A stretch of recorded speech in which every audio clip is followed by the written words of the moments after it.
Oh, say shalom, shalom bimromav. Hu ya'aseh shalom. Osa. Osa shalom, shalom bimromeha. Hi ta'aseh shalom. Oh, yaseh shalom. Hi ta'aseh shalom.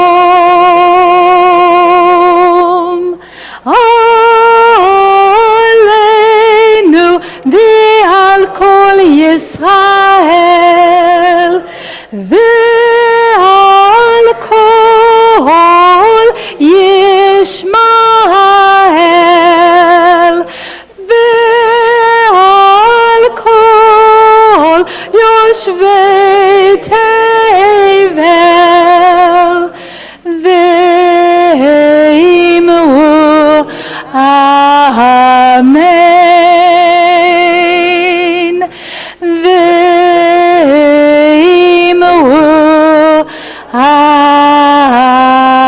Amen. Just take a breath, letting go of whatever you've been hurrying from and to, or to here, wherever you've been going today, just letting yourself arrive. Shalom, salam, welcome to Oseh Shalom. The words here were probably a little familiar to many Jews, and a little bit different, perhaps as well.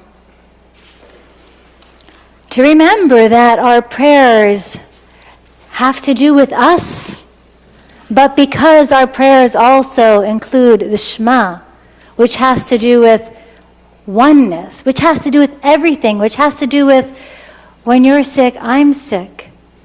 When you're sad, I'm sad. When I'm sad, you're sad. When one of us is ailing or not in full strength and power, then everybody suffers. And so our prayers have to do with us who are Yisrael, us who are Yishmael, and us who are Al Kol Yoshvei Tevel, every being on this earth. Every being on this earth, not just even the human beings, but all beings. So welcome to those of you here in person. Welcome to those of you on Zoom. Welcome to those of you who will be watching the replay. I am Rabbi Daria Jacobsveld, co-rabbi of Oseh Shalom, and I am very honored to be here with all of you. For those of you on Zoom, on the website calendar, there is a handout that we have here in person that has the song we just sang with the iterations, and it has some closing song and some closing actions. So, I would also like to extend to all of us greetings from a colleague in peace from Maryland who is in Indonesia right now watching on Zoom, Imam Bashar, a Syrian imam who lives here locally, and Oseh Shalom has been partners with their Better Understanding for a Better World project, bringing youth from around the world right into this very sanctuary to have their hearts and minds and souls opened to what else is possible than just the narratives and stories that we can see around us and hear around us that create the division and the divisiveness and the suffering and truly the path of death. And we support them together thanks to the amazing work of Imam Bashar, who's traveling all around the world, of course, right now in Indonesia, to work with imams and the community, the international community, as well as the international community here.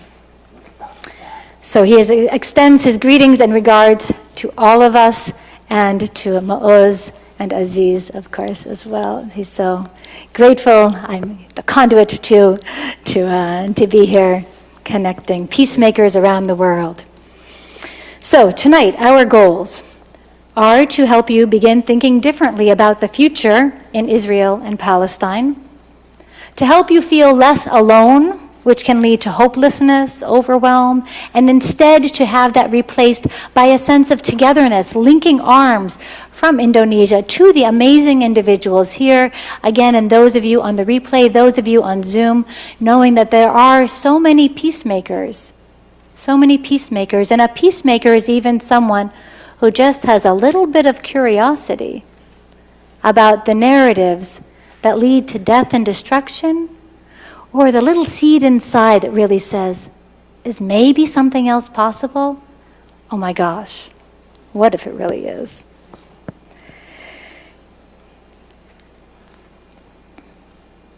And we hope to leave you wanting more. Peace is not going to be solved by coming together here and listening to Aziz and Maoz, but there will be more steps, more actions that each one of us can take, and we'll get to that at the end.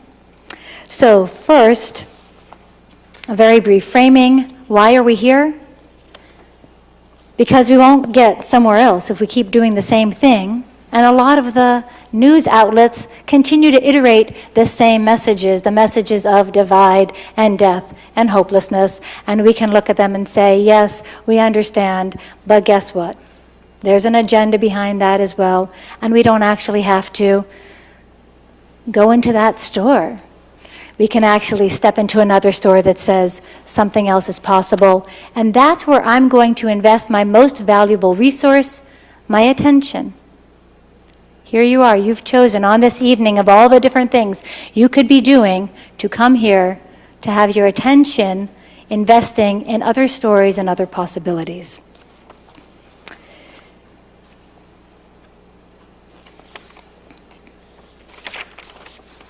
Aziz and Maoz will be talking about dreams, and I just want to reiterate when you talk about dreams, really the value of dreams in just a couple words. Without a dream, nothing happens. 100 years ago, who would have dreamt we could have gotten to the moon? Right? In 1916, 26, whatever year we are, in 1926, could we have imagined we'd be getting to the moon?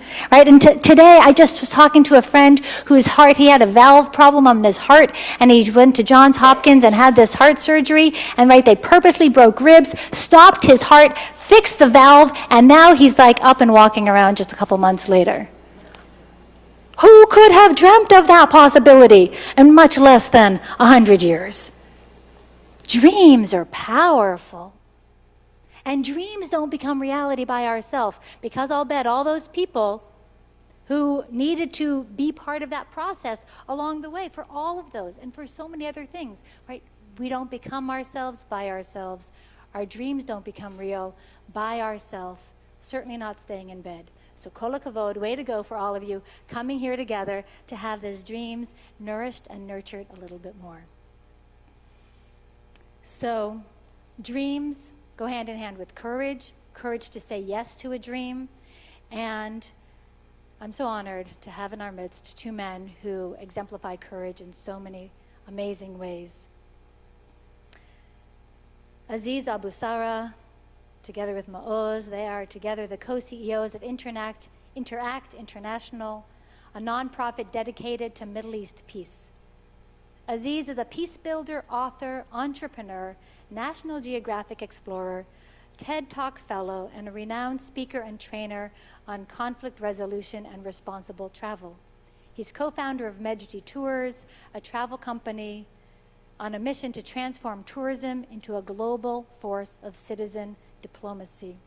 He's won numerous awards, including from the United Nations Institute of International Education and the Explorers Club. Aziz is consistently named one of the world's 500 most influential Muslims by the Royal Islamic Strategic Studies Center in Jordan. He's written opinion pieces for the New York Times, the Washington Post, Al-Quds, and Haaretz.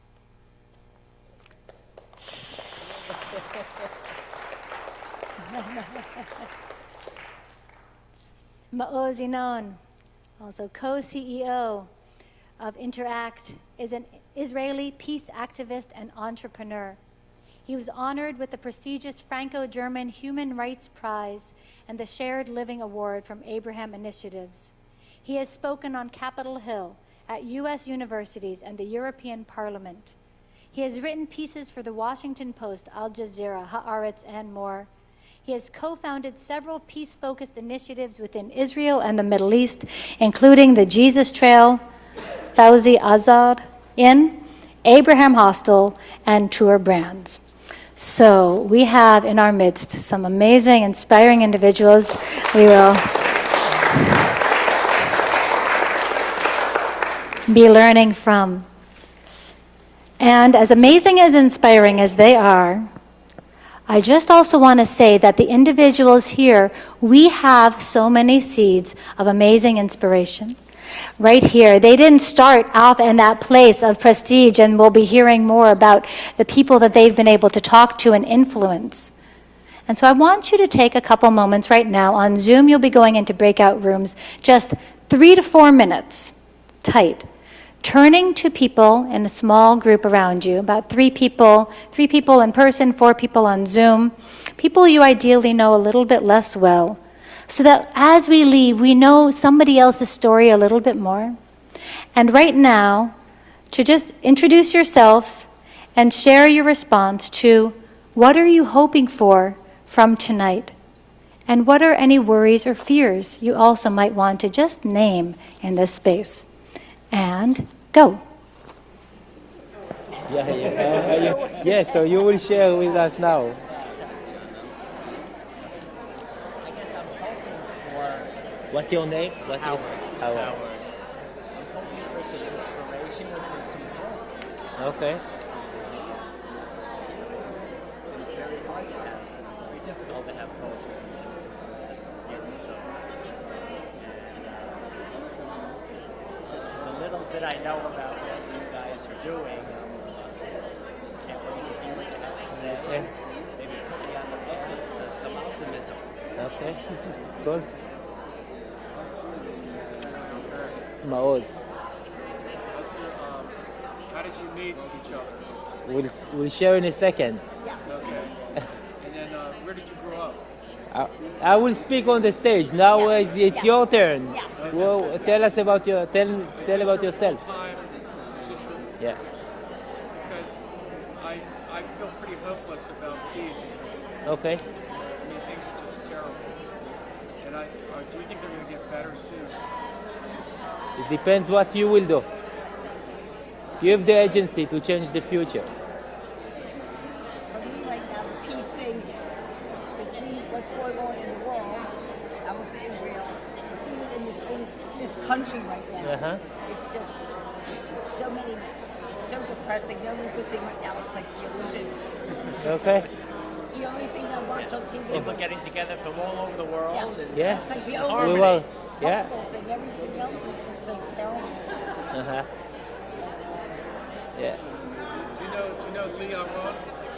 Lee Aron? Yes. Yeah, she's a good friend. That's my nephew's wife. Okay. And her husband is Josh Cohen, Yeah. who wrote the Send hi. We just had coffee in Binyamin 2 weeks ago Yeah, okay, with Lee. with Lee. Okay, Yeah. So on Pesach, our whole thing, his father's my first cousin. So on Pesach we get together in New York Okay. and we yell at each other. Yell at each other? Why? Because his sister is married. Lee and Josh are married. They're peaceniks. And then Nadav is married to his sister. He's an Israeli guy. That it's just like, the only solution is force. Okay. And so I'm like, kind of like, Okay. trying You're to keep doing. them apart. You're They the. just go at it. It's like, Okay. so I don't know what to say. I think just like, what do you say to them? Yeah. How do you keep peace in the family? Well, Lee wrote the book.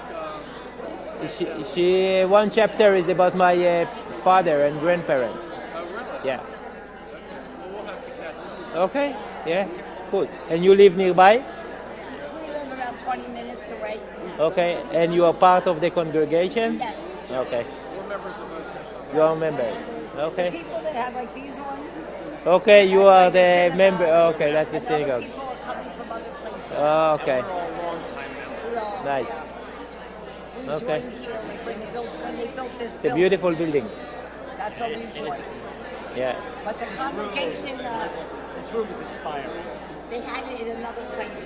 We didn't Okay. belong before. Okay. Before they had this building. Okay. It was like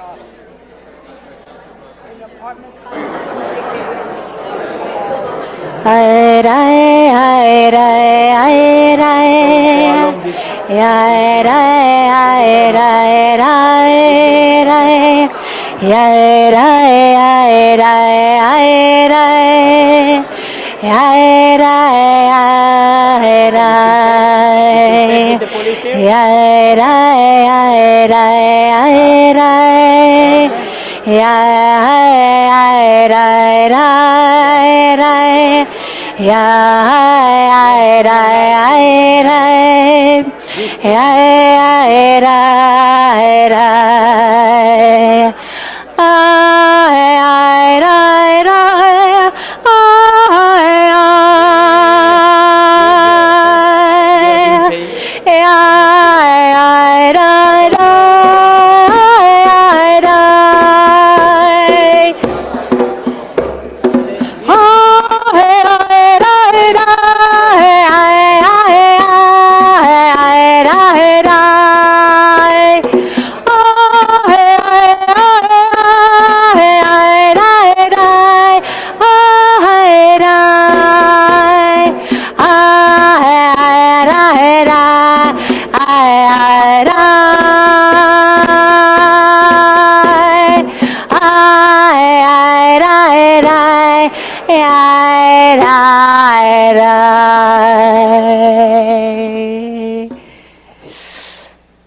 So there's some things to talk about. They're coming back. Thank you. Great. So, 3 hopes. Fair. So who wants to share? Ken, Alyssa. That it feels like interactive and a building of community, and that you can move from here to have some clear next steps as opposed to just feeling like that was interesting. Great, thank you. So that we can be building and building community and not just leaving like that's interesting. And that's why we had you talking to one another. So the beginning. And that is also our hope. The flow will soon be passing the floor over to Aziz and Maoz. They will be sharing some. People have index cards if you wanted to write questions. Did people get index cards when they came in? Some people know, so we will also, Lynn's going to be getting, if you did not get an index card, when Lynn comes back in, raise your hand and we'll make sure that everybody has an index card so that as they speak, you can make note of your questions. And then we'll have Q&A, and then we will close with a little bit again, coming together, sharing, and then sending them off for the evening.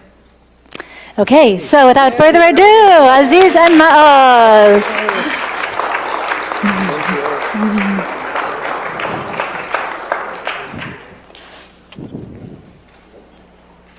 1, 2, 1, 2. Yeah, can you hear it? Yeah. You can hear it?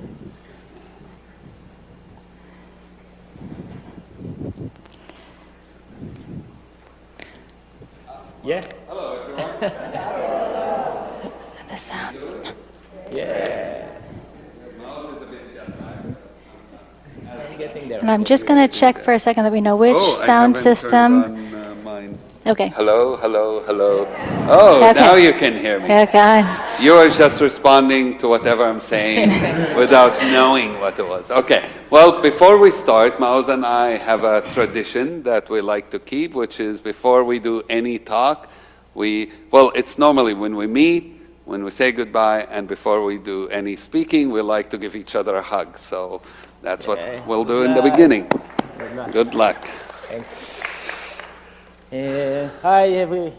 Good evening, everyone. It's very emotional for me being here.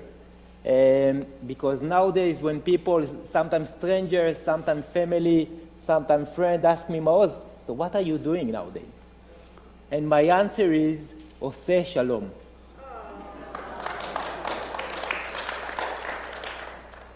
And we live in a broken reality. Just the 1 minute conversation we had before, our communities, if it's here in the US, if it's back home, are divided. We are polarized.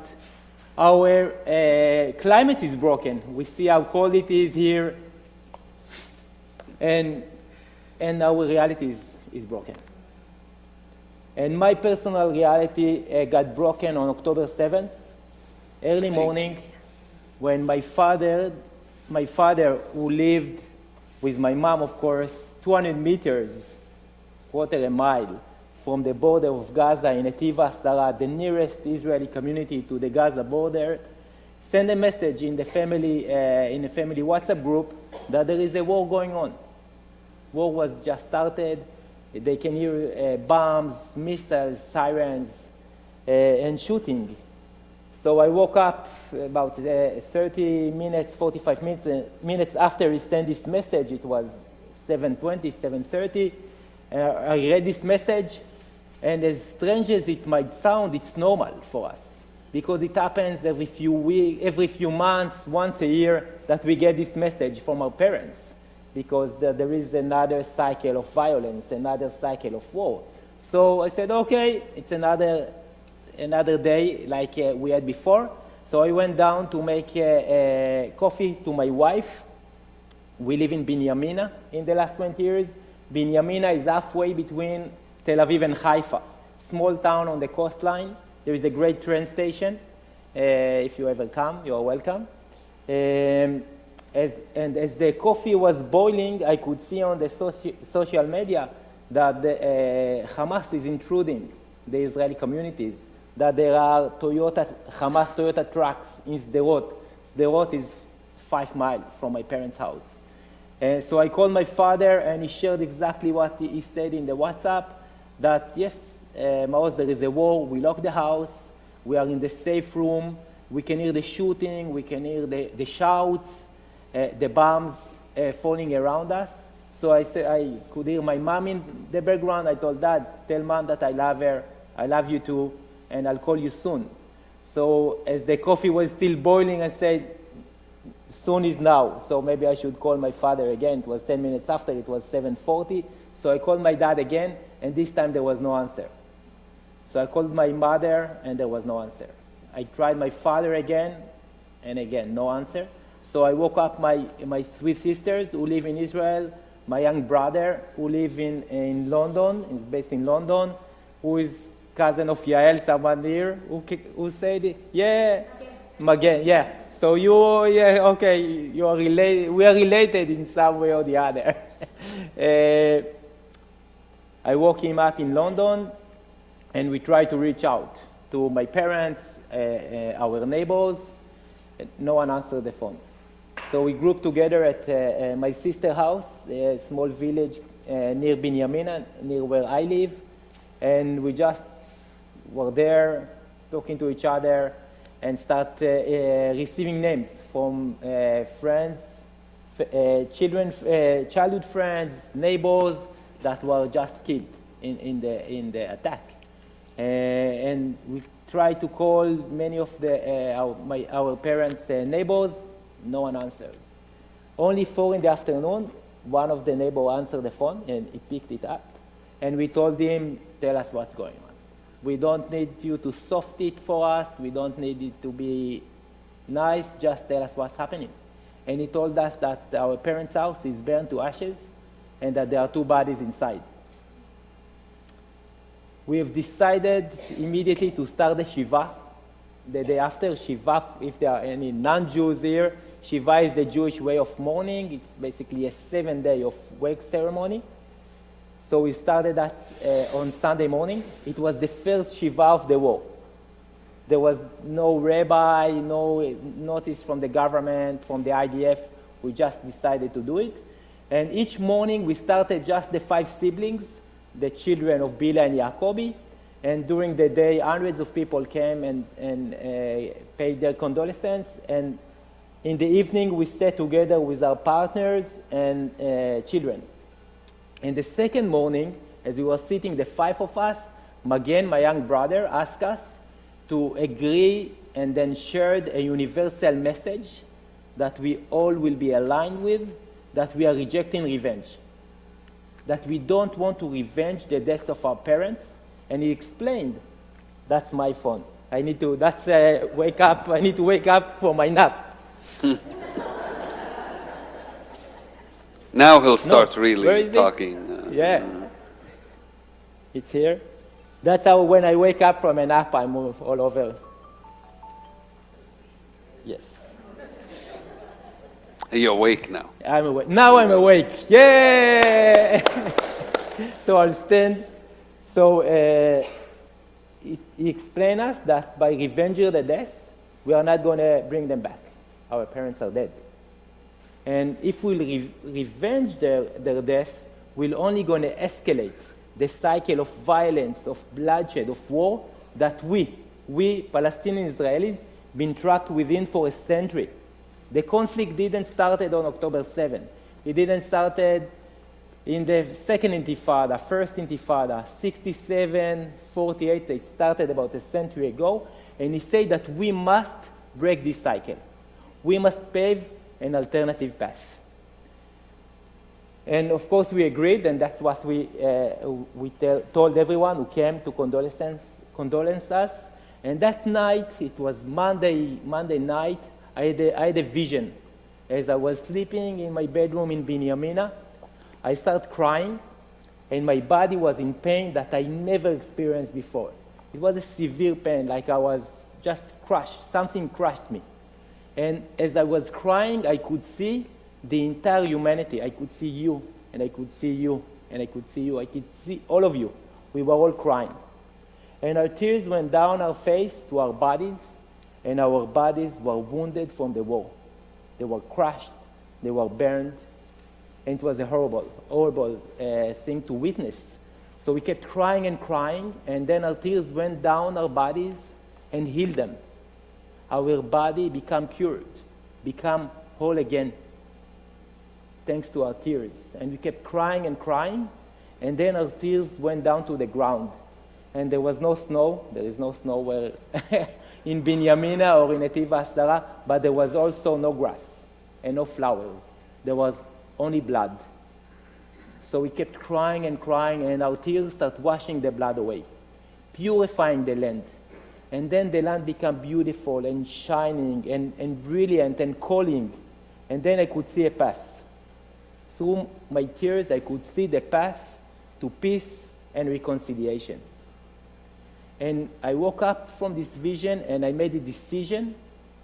It was very clear to me that if I want to heal myself, if I want to cure myself, if I want to make my body one again from all the thousands of pieces that I was broken into, if I want to save myself from the ocean I was drowning within, I must choose this path. And this is the path I took. And early morning, it was Tuesday morning, there was a message on Facebook from Aziz that we met only a decade ago for 10 minutes. We didn't know each other. And Aziz on this message sent me his condolences and that he's standing with me and with my family in the hardest time that we are facing.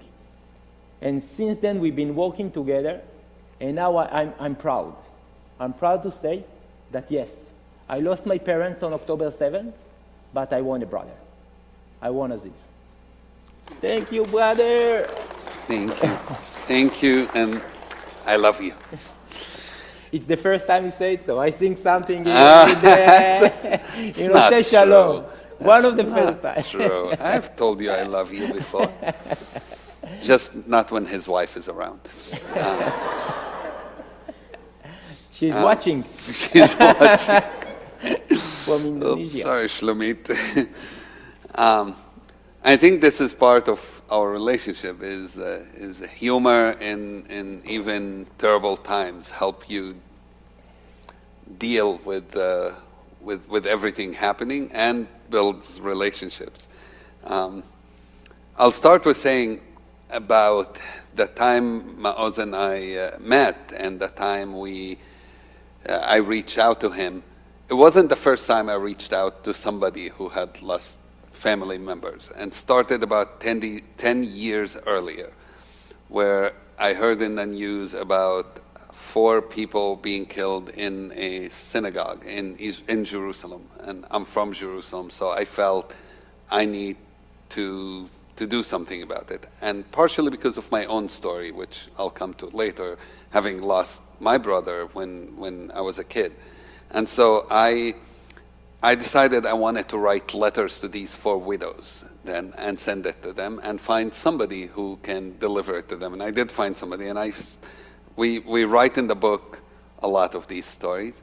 And in it, Our forthcoming book. our forthcoming book, Our forthcoming book. The Future is Peace. Publication date April 14th. Okay? And there will be a QR code soon that you can pre-order the book, and we'll send you the first chapter. Okay? So you don't need to wait to start to read the book. You can start it even tonight. yes. After the promo, I'm reading from my phone because it's easier to find, but I have the book in my hand. And I sat down and tried to write a condolence letter. And I don't know if you've ever tried to write condolences letter. It's hard. It's even harder when you don't know the people. And even harder when you think they're probably not going to be, at least in my mind, they're not going to be expecting this letter, or maybe even happy about this letter.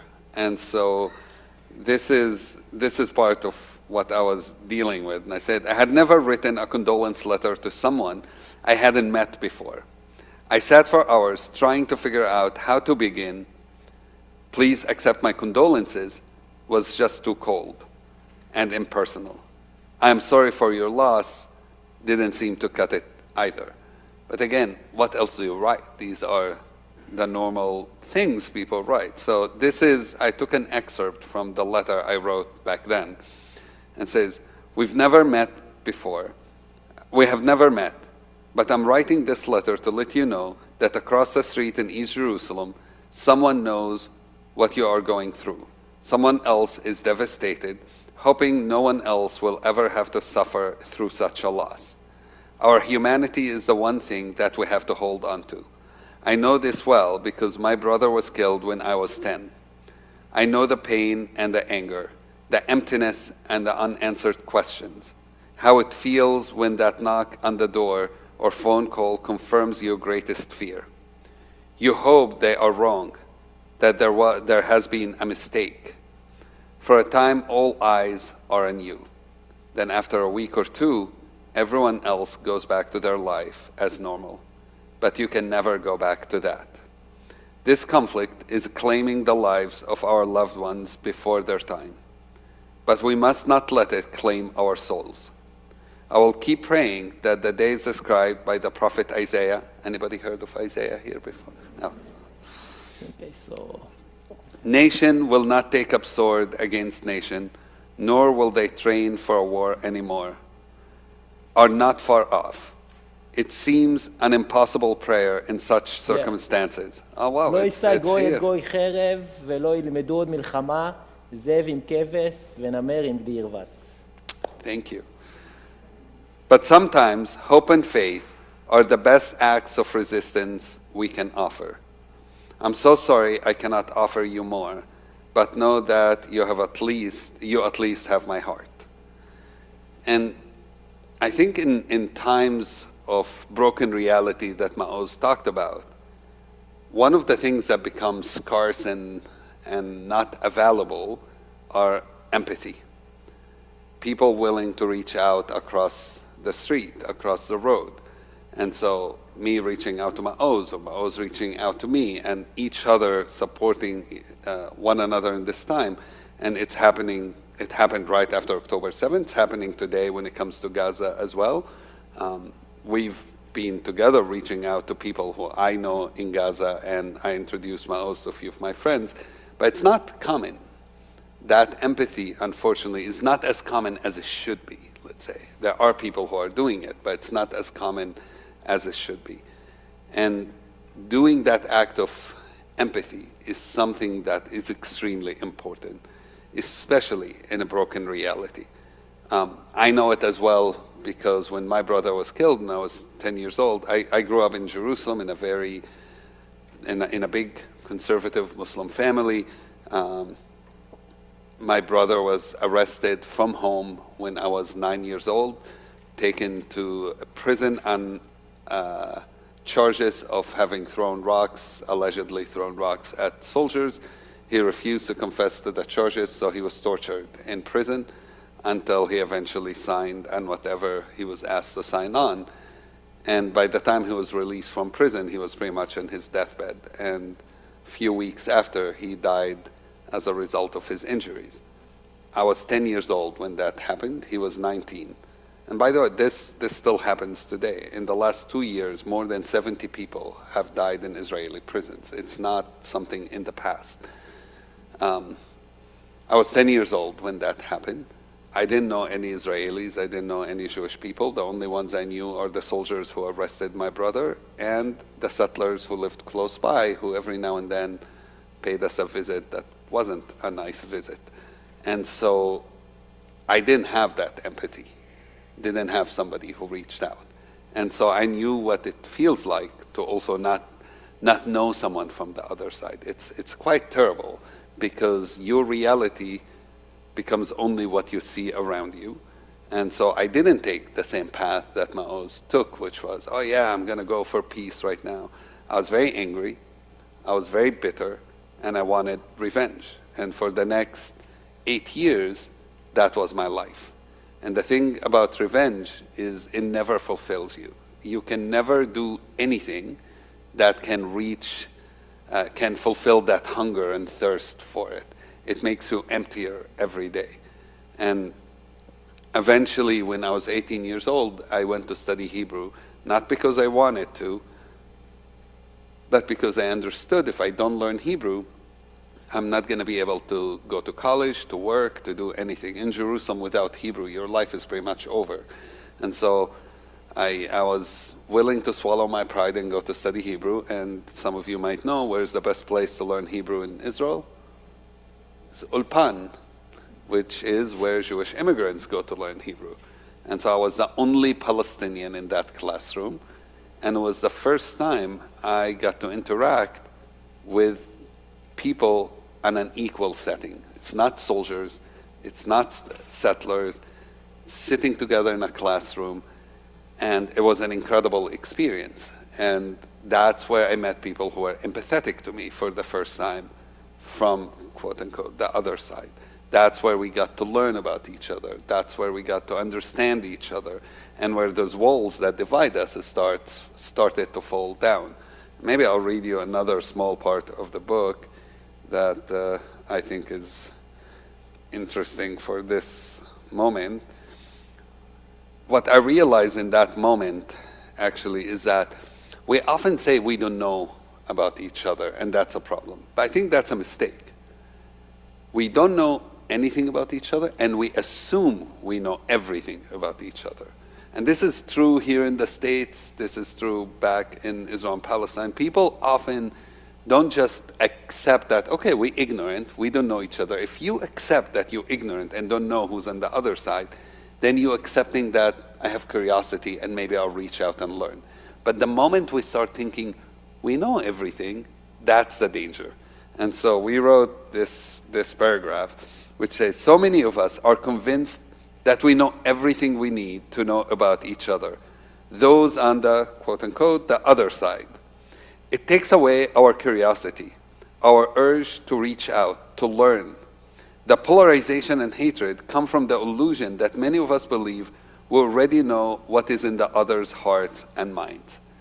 And so much of our work is telling ourselves and telling people around us, we don't just need to reach out, we need to unlearn so much of the dehumanization of the other, and then have that curiosity of saying, we don't know enough, let's reach out, let's learn, let's understand. And through our conversations, I mean, I tell Palestinians in my community, I say, the people who I know that are most active today, people like Maoz, people like Yonatan Zaygen, people like Maoz's family, Magen and Mayan and more, are people who lost family members on October 7th.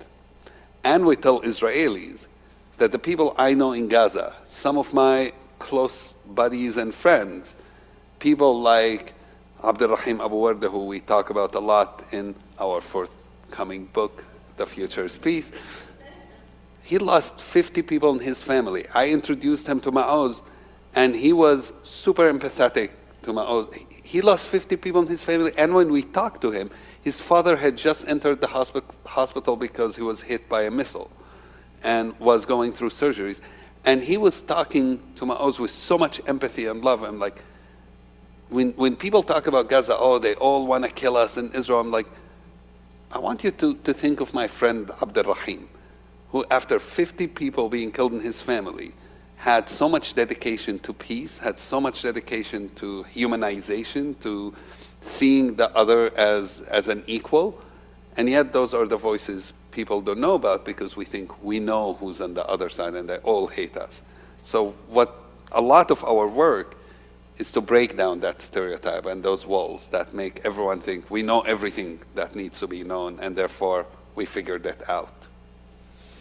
Thank you, Aziz. What I forgot to tell you, that in my backpack I have not just my alarm clock, I also have the formula.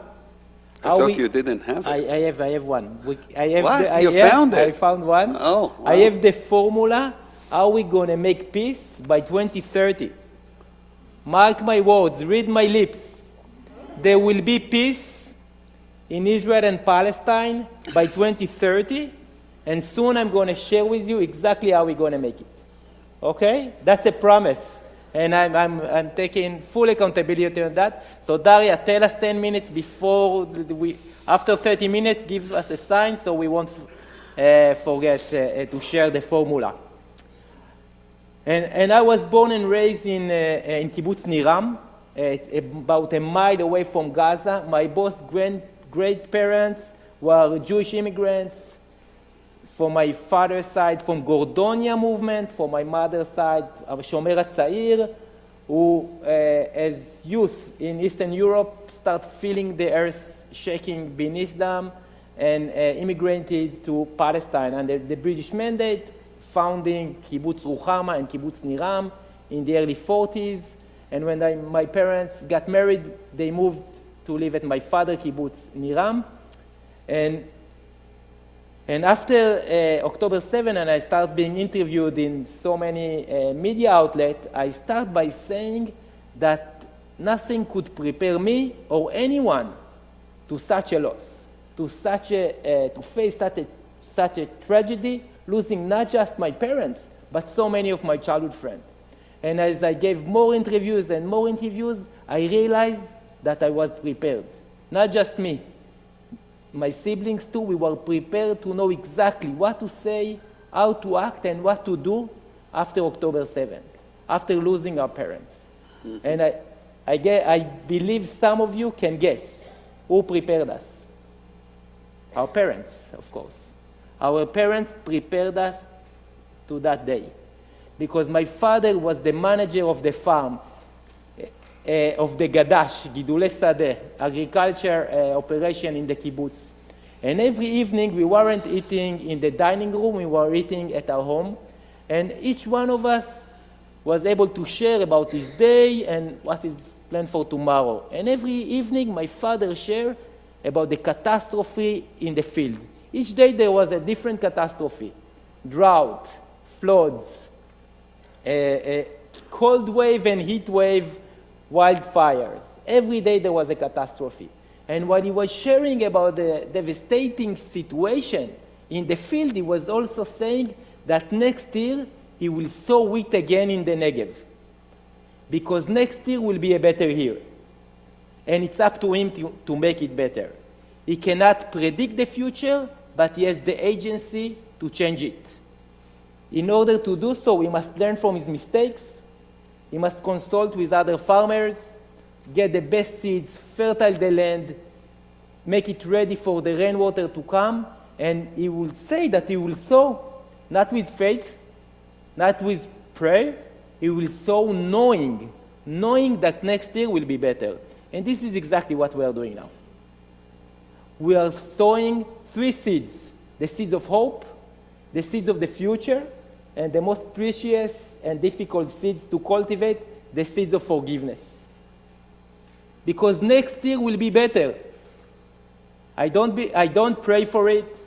It's not something that I believe. It's something that I know. I know. I promise you, next year will be better. Only if we'll work together to make it that way. And hope is not something you can lose. It's not something we are here to give you. It's not something you can find. Hope is an action. Hope is an action that we are doing together. Together by envisioning a better future and acting in order to make this vision into a reality. Like my grandparents, they envisioned a secure and safe homeland to the Jewish people after 2,000 years in exile. So it wasn't just a vision, they act in order to make it into a reality. While their families were perished and massacred and killed during the Holocaust, they never lost hope. They danced every night in Kibbutz Ruchama and Kibbutz Niram as they lost contact with their family, and they made their vision into reality. And this is what so many Palestinian Israelis, individual and civil society organizations are doing nowadays on the ground. So many organizations, I'm not going to name all, but I would name a coalition that we have created, each time coalition, and in more than 70 organizations. And April 30th, we're going to do the second People Peace Summit in Tel Aviv. You are all invited. There will be also some online events that maybe we can screen here. And we're going to envision together a better future and acting day and night in order to make it into reality. And some of you are hearing me, but you also were listening and seeing the news in the last 2 years and a half, and you say, what is he talking about? The Israeli and Palestinian stories are so far away nowadays than ever. It's the most bloodiest 2 years within our lifetime. What is he talking about? So Aziz and I and 70 other Israelis and Palestinians, we met few months after the war started in Geneva. And we said, we're going to leave the history, the past, and the present outside. We are not going to talk about it because we are not going to agree and find common ground regarding the past. But let's see if we can find a common ground for the future. Because if we can't, then we are going to face everlasting war. But if we're going to find a shared common ground, then we know exactly where we are going. So after 3 days, it was very difficult days, very, very emotional and tense sometimes. We found the values of the future. And those are the seeds of the future, not just for Israelis and Palestinians, but for the greater humanity.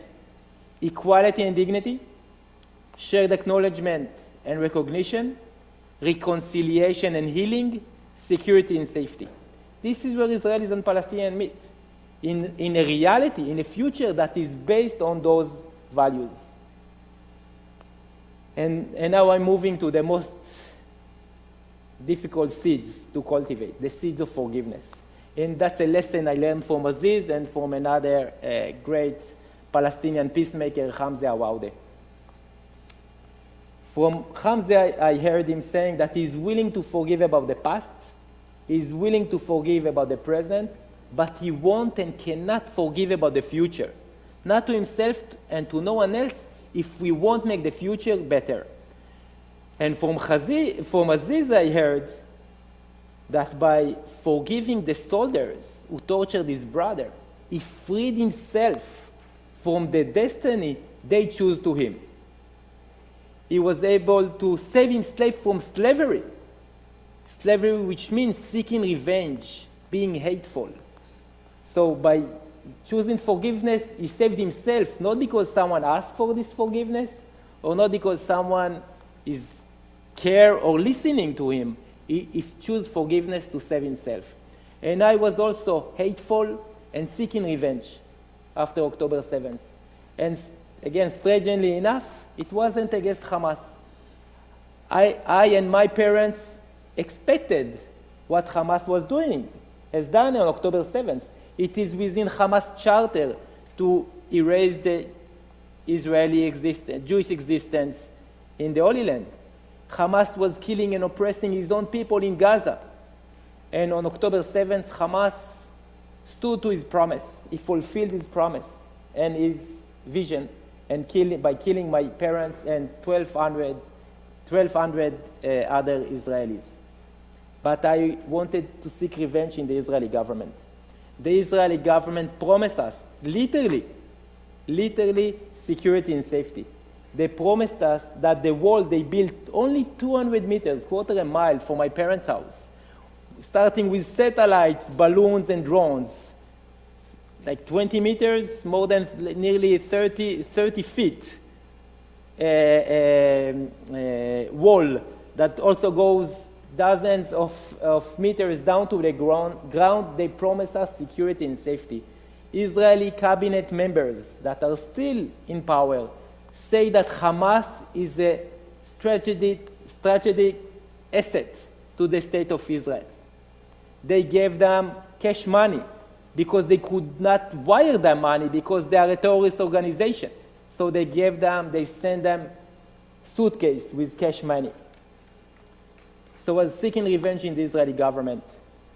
And I start having a plan how I'm going to make them pay for what they've done, for how they betrayed in my parents and in our community. And I shared it with my family. I have an amazing and a beautiful wife, Shlomit, that we are now together for more than 30 years, and 3 kids. And with 3 other friends, I shared with them how I'm going to take the government down. And they told me, Maoz, it's going to work. It's going to work, but you will go down with them. We just lost your parents, our grandparents. We cannot lose you too. You must concentrate in creating hope. Creating hope. So using Aziz's lessons and teaching and Hamza's teaching, I have decided to forgive the Israeli government. I don't want to punish them. I don't want them to be accountable. I literally don't care about them. I only care about the future. And the future is peace. Not just because this is the title of our book, because this is the only possible solution. This is the only possible solution. And the recipe now? Okay, the recipe. And you can do the recipe, I'll and then do the I'll recipe. do the roadmap. Okay, so this is the recipe. Yay! You cannot see, I know. This is Israeli sesame oil. What is in this bottle is a sesame variety that humanity was never able to cultivate. It was harvested by a machine, by a combine harvested, and producing 10 times more than what all the sesame variety was producing per hectare. Humanity was never able to achieve it till 2 weeks after October 7th. But peace is something that we achieved so many times in the past. So many times. Between Israel and Egypt, our greatest enemy, I see by the color of your hair that many of you still remember Sadat visit to Israel. Only 4 years after he waged war against Israel. When Moshe Dayan, our war hero, said, it's better to have Sinai Peninsula without peace than peace without Sinai Peninsula. Golda Meir, the prime minister of the time, said, there will be no peace in our lifetime. This is what she said. There will be no peace in our lifetime. And the discourse within Israel, only 2 weeks before Sadat visit, was that 70% of the Israelis were against negotiation, not against peace, not against land swap. Against negotiation, saying that Egypt only want to erase the existence of Israel. And 2 weeks after, Sadat is coming, and the children of Israel are waiting for him in the streets of Beersheba, Haifa, Jerusalem, and Tel Aviv, and waving two flags, the Israeli flag and the Egyptian flag, our greatest enemy till the day before. So peace been achieved in so many places: Rwanda, Vietnam, Japan, Germany, Europe in general. You Americans, you wage war against Mexico, against Canada. It's part of your history. But now you're in peace, and if you want to work about keeping this peace, then we are in a serious problem. But let's talk, continue with Israeli-Palestinian problems for a second. But this was never achieved, because when my father partners, Tzvi and Asaf, went to Ethiopia in 2008, You can keep that. okay, in 2008, they came back with their finding and shared with my father that in Ethiopia, they cultivate millions of hectares of sesame, that all those millions of hectares are being harvested by hand and producing very little per hectare. So they start dreaming of it's a divine variety of sesame that will be harvested by a machine and with high production per hectare. And then they move to the next step in the formula. What will be the values of this sesame variety? Resilience to climate change, high nutrition values, and that will be cultivated in Israel. Then they move to the third step of the formula, to build a coalition, to build a partnership. No one can fulfill a big dreams on his own. You must have partners. They move to the fourth step, to have a roadmap. Without the roadmap, we are getting lost. We don't know where we are going. So they created a very detailed roadmap how to cultivate this variety year after year, what they will have to do. And they started in 2008, and in their plan, they were supposed to harvest their dream by the year of 2025. And then they moved to the fifth step of the formula, execution. Because if we won't execute our plan, it's not going to happen. And they were ahead of time in a year and a half. They were ahead of time in a year and a half, and 2 weeks after October 7th, for the first time, a sesame variety on planet Earth was harvested by a machine, producing 10 times more per hectare than what they started from in 2008. And now I need a reading glass. Someone from the audience, if someone got the reading glasses, I will use them, but if not, I will try. Yeah, thank you. That's my favorite color, yes. Someone Daria, take a photo. The Jacobi sesame variety was cultivated at the Hebrew University Faculty of Agriculture as a premium, high-quality oil variety suited for Israeli farming. This variety is dedicated to the memory of our friend, Jacobi Inon, an agronomist, agricultural advisor, worker and lover of the land, known for his vast knowledge, integrity, and modesty. And this is, my friends, my partners. We must be partners if we want to achieve our dream. My partners, this is exactly how we're going to achieve peace. We have a dream. Thank you. You are a good partner. Thank you. We dream about peace. We know what our shared values are: equality and dignity, shared acknowledgement and recognition, reconciliation and healing, security and safety. We are building a partnership. There is a partnership on the ground, Israeli-Palestinian, and we must have you, Daria, Michael, and others as partners. We're not going to achieve it on our own. We must partner with you. We have a roadmap.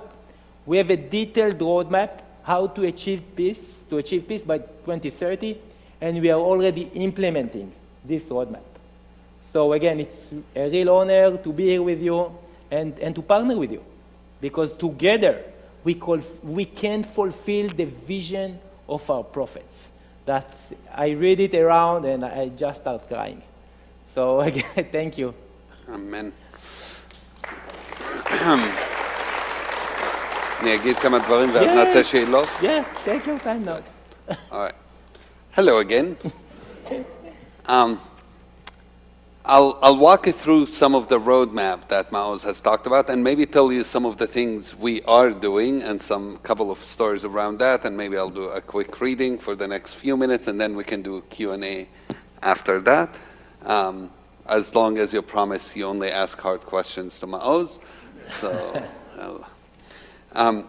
the roadmap is similar to the plan. You need the partners, you need to work together, we need to have a dream, and I think that's the most important thing. Since we're in a synagogue, the book of Proverbs says, where there is no vision, people perish. And so without a vision to where we're going, without a meaning to what we're doing, without believing in a direction, there is nowhere to go. And so a lot of the loss of hope that people have today is mostly because of that loss of idea of where we're going. And I don't mean, is it two-state solution, is it one-state solution? I mean a vision that says what type of relationship we want to have with one another. What kind of relations an Israeli and a Palestinian. Just like we do in the States. I saw the rabbis going to protest at the ICE facility, at the ICE headquarters, and it was very clear, the vision. It wasn't a political vision, but it was a vision that said, there should be Torah Achad for everyone, whether you're a Jew or not a Jew. And that's exactly the same in Israel and Palestine. It's not two laws depending on who you are. We must have the same reality for all of us, that we are equal, that we want dignity for all of us. That's the vision. And then, yes, do we need a political solution? Obviously, we do. And we've talked about this a little bit. For the two of us, honestly, any solution that's based on those values work for us.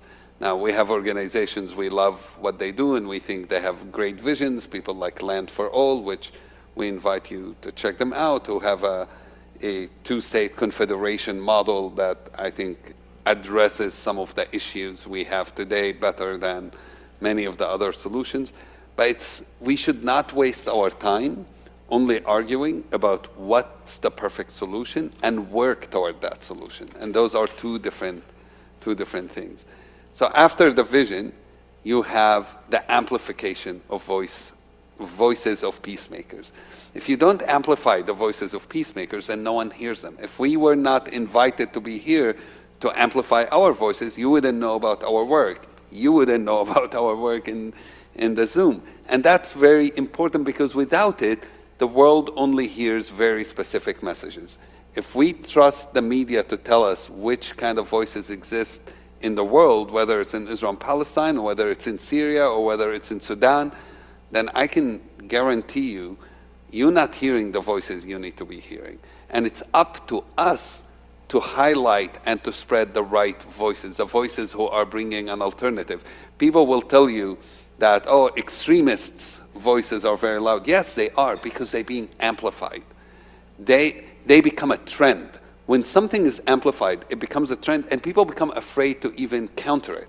I heard from students in schools that they're afraid to talk about their families sometimes work in peace building, or their inclination to be into peace work, because everybody in the school talks about those extreme voices.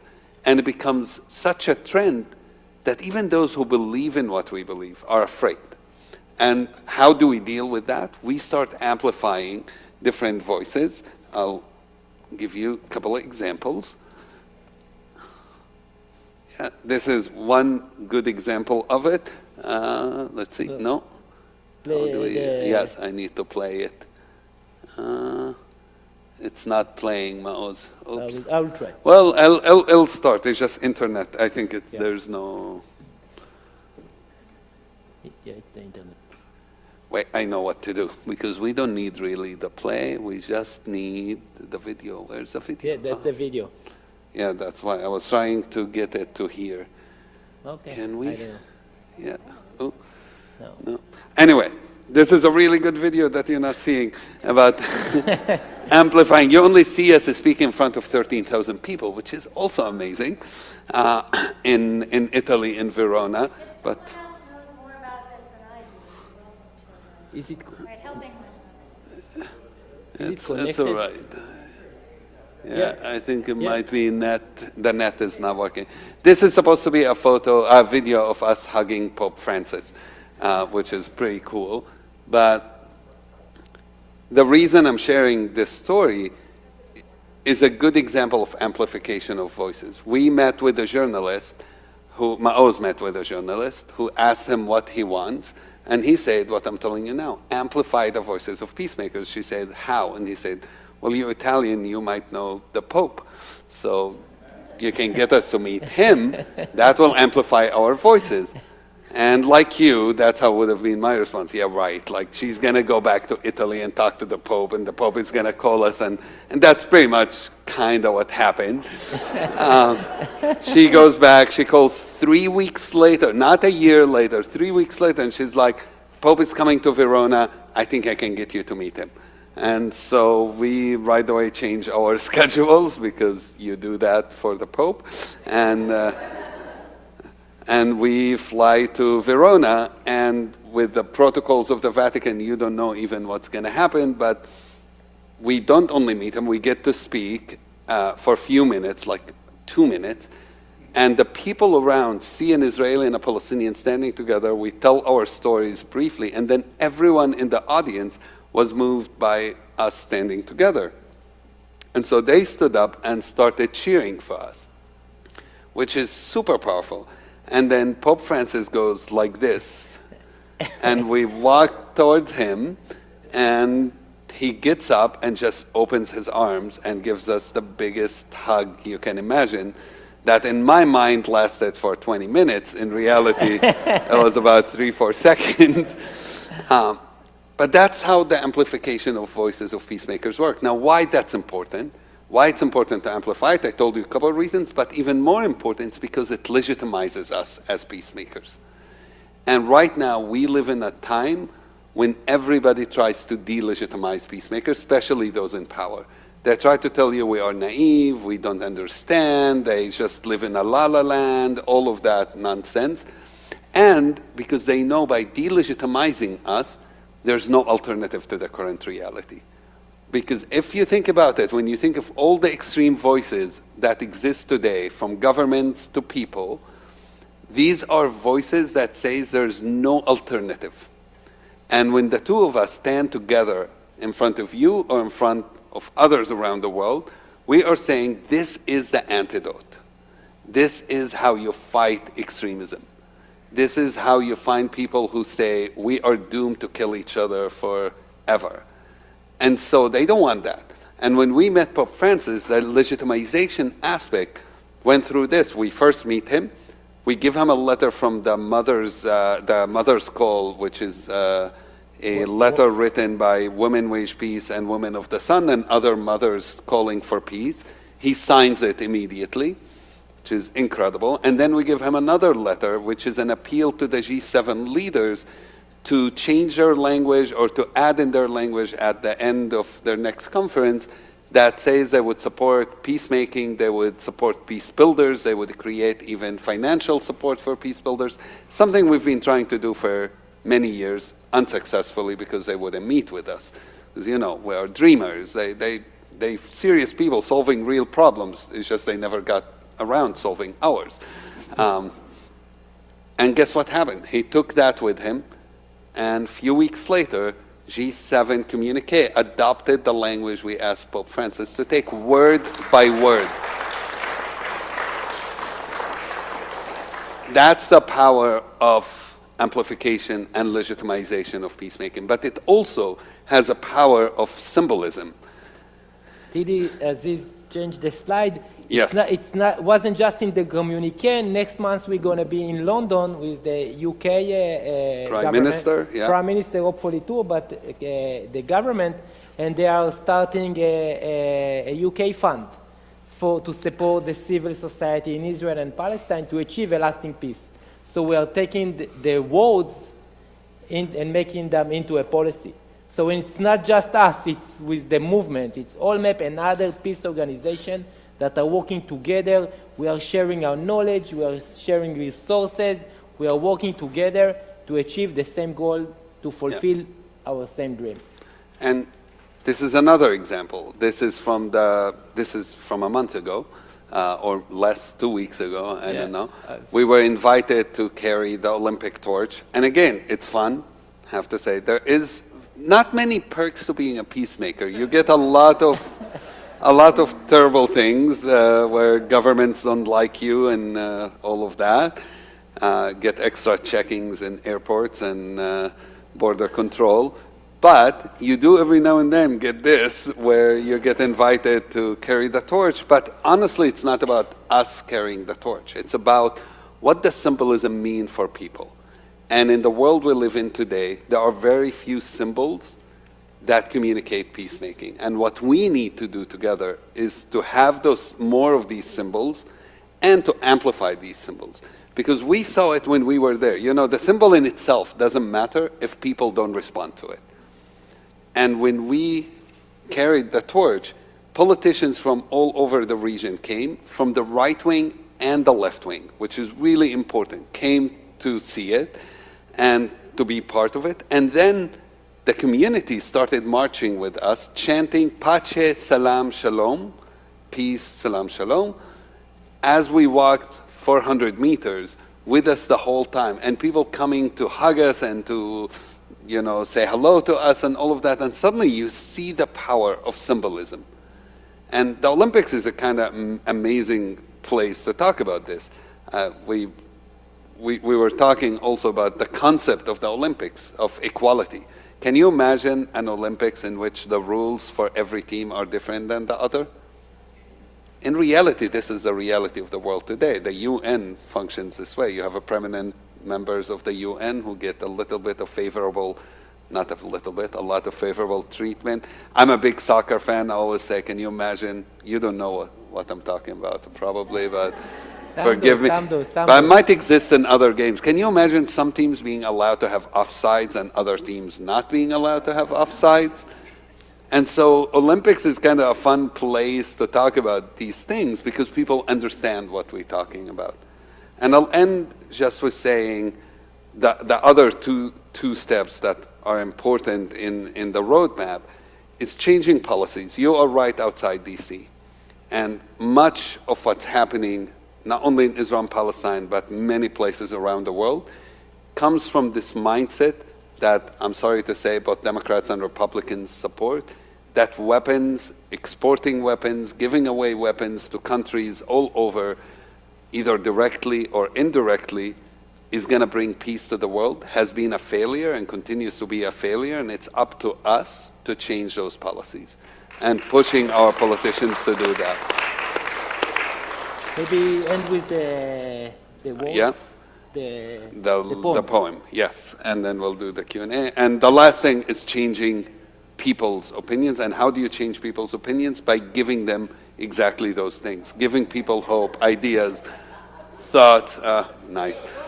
There is a book. Oh, didn't tell you about that. So I'll end with a poem, and then we'll have a few minutes for Q&A. And it's a poem by Samih Al-Qasim, a Palestinian Druze, Palestinian-Israeli Druze poet, who said, "The day I am killed, my killer rifling through my pockets will find traveling tickets, one to peace, one to the fields and the rain, and one to the conscience of a humankind. So I beg you, my dear killer, do not waste such a thing. Please do not ignore these tickets. Go and travel."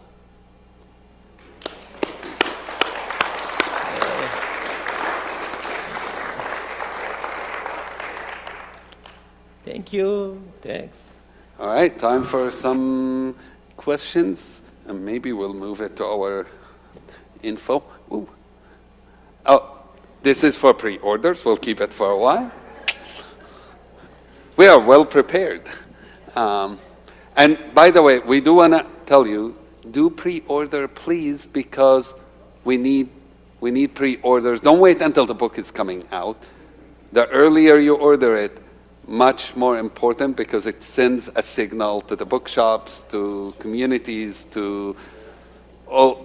It makes a huge difference when it's pre-ordered, and we would appreciate that.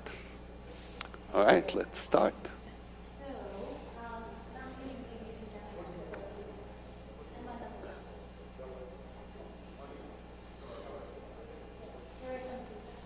So anyway, there we go.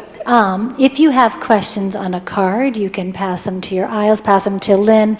And on this side, raise up your cards. You can pass them. Rabbi Josh will collect them. We will give them the cards to start to look at. If there's other questions. And so good looking.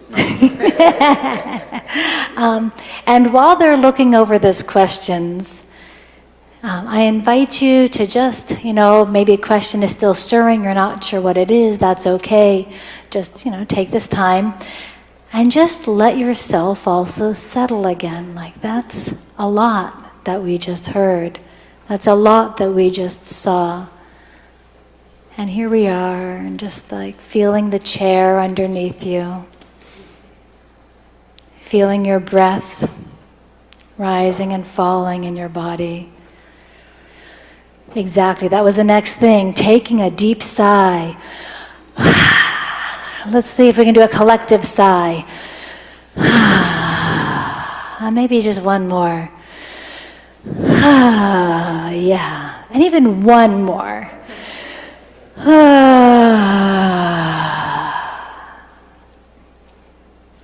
And just notice again, after those 3 sighs, if you feel just a smidge different than you did beforehand, you can nod your head or shake your head, do a little like, anyone feel a little different than when I first kind of? Simple. I was reminded recently when I went to Minnesota as well with a clergy action against ICE, and I was reminded, thank you. I was reminded in the preparation that we always have time to breathe. And the simple practice of inhale for 4, exhale for 6 can help our bodies calibrate so we can think, we can feel, and we can make space for actually the aligned action that is really along the lines of what we most want versus just the reactivity to what we don't want, which is where we end up playing other people's game. So, you ready to start responding some questions? I doubt we will get to all of them, because we have about 10, 12 questions. So Maoz, what are the results of our work on the ground? 60 seconds. Ooh.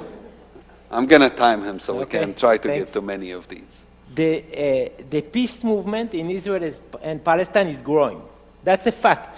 Wait, as you're answering this, another question. Somebody asked, can you talk about the collaboration of the peace movement, the different organizations, as I think it fits into one question. So the peace movement in Israel and Palestine is growing. More and more people are joining the movement. There are daily activities all over the country. In schools, gap year programs, universities, communities, some are public, like movies, in theater, in cinemas, in different venues, and more things are happening.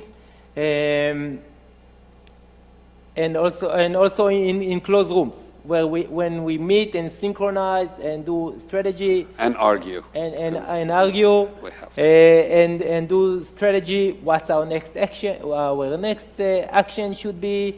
How we should, what we should focus on, and etc.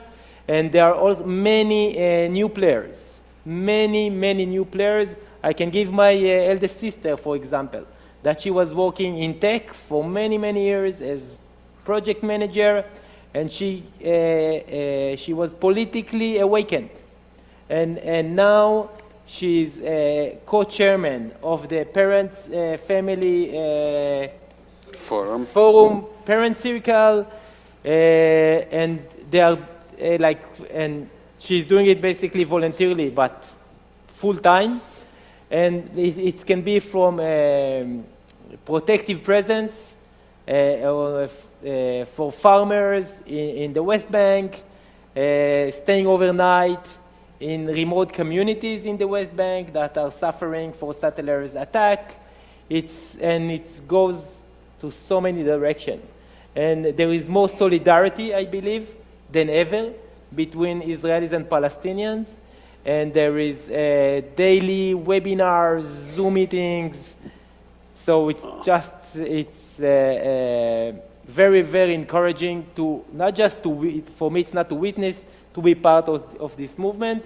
And also in the People Peace Summit that we'll have soon, there is a steering committee with Palestinians player in the steering committee, and on the stage there will be equality on the stage between Israelis and Palestinians. Some of the Palestinians will be... Time is out. You gave me... Yeah, I gave you much more than the 60 seconds. Some will be Palestinians with Israeli identity. It's still impossible from Palestinians from the West Bank to enter Israel. There are literally no permit, of course, from Gaza. But there will be, they will join through Zoom or other platforms. Yeah. This is for me. Aziz, you wrote letters to many mourners, I think it says. Were you able to make a connection with other people? Did any of these connections surprise you? Actually, this one. So I started with that to tell you about how I reached out to Maoz, or why, because I've made it a habit to do this. And I only met Maoz once 10 years before in person. And it surprised me because he responded immediately. I did not expect him, I mean, by immediately, same day. And that I did not expect. And then we slowly started talking with each other and eventually did a Zoom meeting and then another Zoom meeting. And then a month later, we did a webinar together online. And then it just, we got along pretty well and it took off. So that was not really what I thought will happen. After October 7th, I reached out to a few people. Some responded, some didn't. And I think it is important when we send those kind of messages not to have expectations. Not because people are bad. If somebody is mourning, we shouldn't do the right thing with an expectation of a response. So that's, see, 60 seconds. Okay, you are better than me. That's not, that's not new. Okay. Let's see. I'm going to leave this. Well, this I can answer, so I'll leave it to later. Maoz, social media is a big place for amplification of extremism.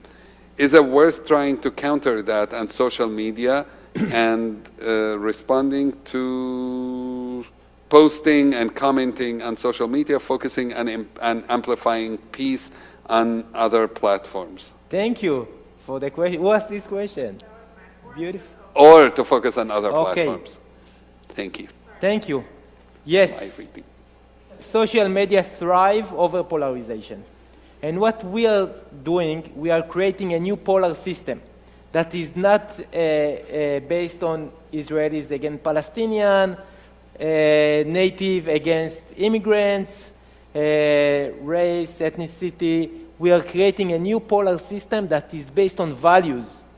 Those who believe like us in equality and dignity, justice and peace, and those who don't yet. So this is the new polar system we are creating. And when there is someone with a very pro-side posting, when you commenting to him, you are just amplifying him. It's better ignore it. For me personally, when I want to comment on someone, on someone's post, I write and then I say, you're just going to amplify him. So I'm not just not posting or commenting, I do unfollow.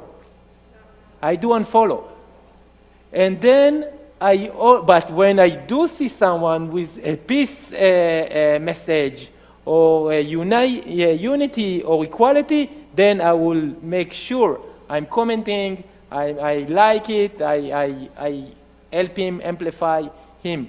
If one of us was choosing a side, again, and you are more than welcome to follow us, but those who choose sides, they have 10 times more followers, sometimes 100 times more followers, and again, maybe I'm not modest saying it, but their content is not better than ours. But it's being amplified by the algorithm of the social media. So, but we can control it if we stop commenting on them.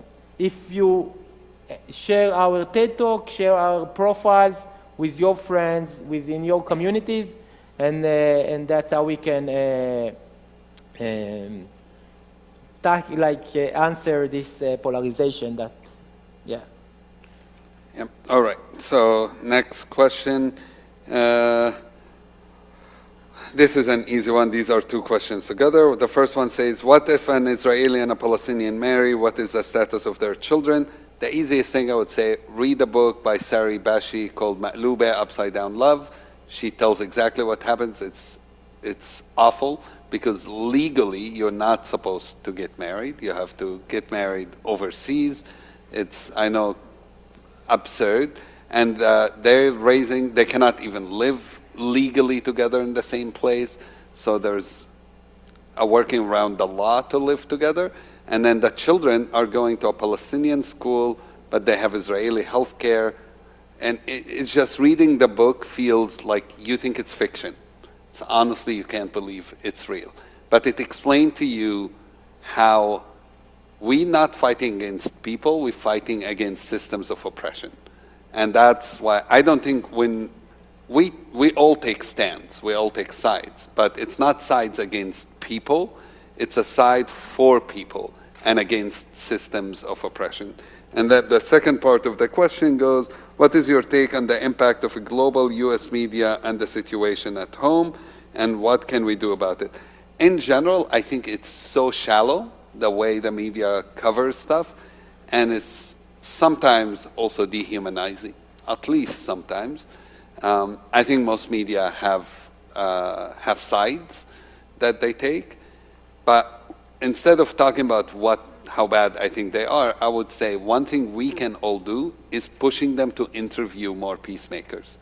And when we start writing to them and saying, why are you not bringing any Israeli and Palestinian peacemakers to your studios, it will get to the producers, and eventually it does make a difference. And where there are producers who are open to this, and I can think of Christiane Amanpour's show, for example, where her producers are amazing. It's the show that had more Israeli and Palestinian peacemakers probably than any show on any mainstream television. And it's because the producers there are focused on making sure it's not only politicians, it's not only extreme voices that are being interviewed. Everyone we work with has almost been interviewed on. Land for All has been there. Standing Together has been there. We twice have been there. Your brother Megan has been there with Hamza. So many people have been interviewed on that show, and we need more of that. And so we need to start sending letters, calling, just like we do with members of Congress. We need to do it with media as well. And that's already one of the first success of the book, even though it wasn't published yet. We are already invited and booked to some of the most popular TV shows in the US. I don't want to mention names because we are not allowed yet, but we are going to be in national media, some of the most popular shows. Yay! Yes. And you can help us get with more. Okay, Maoz. Yeah. We have only a few more minutes, so let's see how many we can tackle still. How can health and trauma, right? Trauma, whoever wrote this? Health and trauma-focused work help to build peace in this interim time. Say it. Health and trauma-focused work. Okay. Do you want to answer that? I'm putting the words together, and I do want to take it back to the book, if I may. And to my personal healing. The last 2 years were the best years of my life. The last 2 years were the best years of my life. I've been through a spiritual growth, through a faith growth, and through, I know now more about myself and about humanity that I never believed that is possible. I never believed that there is this knowledge there because I was blind to it. So, and now there are also research about post-trauma growth, and how people can channel the pain and channel the suffering and the loss to something new, to literally rise from the ashes. And this is exactly what we do in the book. It's 8-chapter book, and it's 8 days journey that you are invited to join us on this shared journey across the Holy Land. And each day is a chapter that is taking place in a different location. We started from the graves of my grandparents, where we buried the ashes or the remains of what didn't even remain from our parents. That's the first scene of the book. And Niram, the kibbutz I was born and raised, and Netiv Asara, and we're speaking to Aziz's friend in Gaza.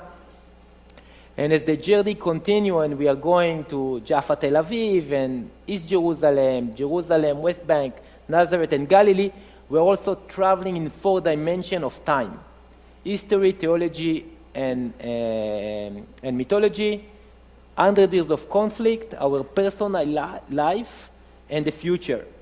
And as we go in this journey, we are transforming trauma, pain, suffering, and loss into healing, into spiritual growth, and into a better mental and physical condition. So the book is not about Israel-Palestine.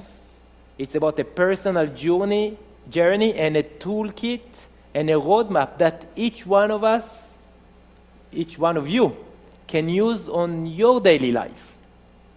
So we are modeling it here. So I answered you? Thanks. Awesome. But really thanks for this question. Awesome. Aziz, I've heard that Palestinian children are indoctrinated to hate Jews in schools, home and in society. Is this true? If so, how do we overcome this barrier? I'm trying to think how I'm going to answer this. You want me to maybe Do you to want to start? say something? You can. What we also learned, and that goes also to your question, we try not to debate, okay? We are not arguing. I will tell you, yes, you are right. But you are right. But now what we need to do is to change the policy. That's the roadmap. Instead of investing in bombs, in walls, in tools of distraction, we need to invest in education. We need to invest in shared life initiative. We need to invest in recognition and acknowledgement. And believe me, just last week, Sunday, maybe it's not a week, this Sunday, I went to my regional school in Gaza envelope, and I was doing a talk with 12th grade students. They hate Arabs.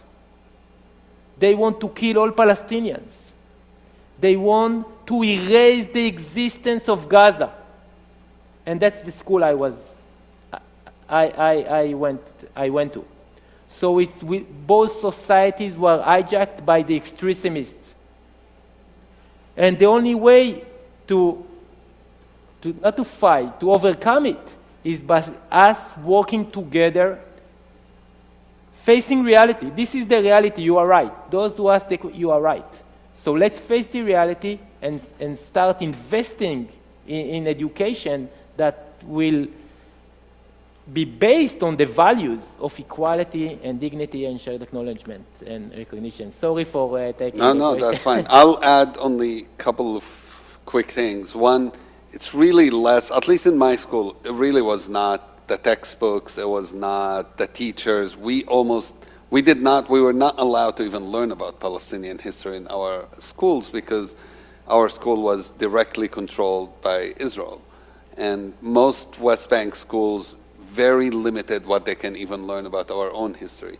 What does teach hate is not any of that. It's the reality on the ground. So you can teach kids in Gaza whatever you want. None of them are going to be like pro-Israel right now. It's just that the reality is, what do you expect them to do? If you in the West Bank, and like I grew up, and you have settlers attacking your village on regular basis, you don't need schools to teach you hate. And what Maoz mentioned, that's what we're focusing on. So for us, for InterAct, for example, one project we decided to do, I can't go to kids and be like, listen, you need to believe in peace, when they can't even go to school anymore. Instead, we decided we're going to support a group of Palestinian women every year to go to college. And part of their program is going to be conflict resolution leadership program for these Palestinian women, run by other Palestinian women, not Maoz and I. It's also not a good idea for two men to be telling women what to do. Thank you. We cannot even tell one woman. That is the most truthful thing we've said all night. So in the last 2 years, we had every year 20 women, and we're hoping to increase that, where we offer scholarship and this program. And it's one of the best programs we run, and it's run through our colleagues in the organization, Emily Rishmawi, who's a Palestinian from Bethlehem, and other women in other organizations who join to support these 20, sorry, these 20 women. And that's what we focus on, is how do we show a different reality? And they get to meet, and they know about Maoz. We had a big day, a peace day in Nazareth. In InterAct, we have now a Fawzi Azhar house, which is becoming kind of a center, a peace hub in Nazareth for peace building. And we invited some of these women, and they came. Their first time ever to come to Nazareth. And to us, that was incredible. And they came, and they were part of it, and they were talking. It's their first time meeting Israelis. But we didn't do it as, hey, you have to be part of this peace and let us explain to you about peace. You have to meet people where they are and support them in their need, and make sure, to us it was important, making sure they're able to go to college, because with the current reality, economically speaking, the West Bank and Gaza, the devastation is beyond anything you can imagine, and the first to be sacrificed in these kind of times are women. And so for us, supporting these young women going to college and being able to get help and trainings on trauma. You mentioned trauma, so that's one of the main things we do, is the trauma and healing, and we bring therapists to talk to them, and one-on-one also coaching with them, and we recruit people to support us in that, and leadership stuff, and conflict resolution skills, all of that. All right, I think we should end, unfortunately. No, Sorry so for I the... few. Okay, 1 minute for Maoz. 1 minute? No, 2. I have to leave in 8 minutes. Okay. I will stay. No, I started with the broken reality we are all living within. And what I also learned in the last 2 years, that the best way to fix this broken reality, or what is needed now more than ever, is a prophecy. We need the prophets to come. Because the ancient prophets, that their words of wisdom are here on the walls, they had 2 roles. First role is to tell the high priest or the kings and the common people that the broken status quo they are trying to hold with their last resources going to crash upon us all and bring a great destruction. We cannot hold the broken status quo. We need to act differently. So that's the first role of the prophet. The second is to show us the right path. What is the right path? And it's very, very easy to differentiate between false prophet and true prophet. I will say it both in English and in Hebrew. In Hebrew, it sounds just brilliant. In Hebrew, the true, false prophet will choose Adama Vedam, land and blood. And the true prophets will choose humanity, Adam. So this is how we can differentiate. Adama and Adam, between the prophets. And prophet, Navi, in Hebrew is also a verb, something we do. And each one of us will consider himself as a prophet. You have the potential to be a prophet, and you have the potential to be a prophet. Each one of us has the potential, if he's a rabbi or if he's just a common people like Aziz and myself. Each one of us has the potential to be a prophet. And if we will all act as prophet, then we shall bring a great peace. ביחד נביא שלום גדול. It's up to us. And I will finish, thank you, I will finish. I didn't tell you how my mom prepared me for October 7th. I told you my father did, but not my mom. My mom was a mandala painter. And 9 years ago, she gave me this mandala as a present. And I didn't realize what she was blessing me with. Only after October 7th, after having the vision of the path to peace, I read it literally for the first time. I have one for each of you. It goes great on the fridge. I promise you, great, it goes really great on the fridge. I will do it in Hebrew and then in English. כל החלומות שלנו יכולים להתגשם, כל החלומות שלנו יכולים להתגשם אם יהיה לנו האומץ לרדוף אחריהם. All our dreams can be fulfilled if we have the courage to chase them. Amen. Thank you. Amen. Daria, thank you. Thanks, Aziz. Thank you. Thank you. Thank you. Daria, come for a photo. Let's go. היא הולכת לעשות... Are we doing Thank one more you. song, right? Yeah. Thank you, everyone. Yeah. Hey. All right, let's see if we can get it done. You have the book? Sis, bring the Yes. book for the photo. Yeah. Yeah.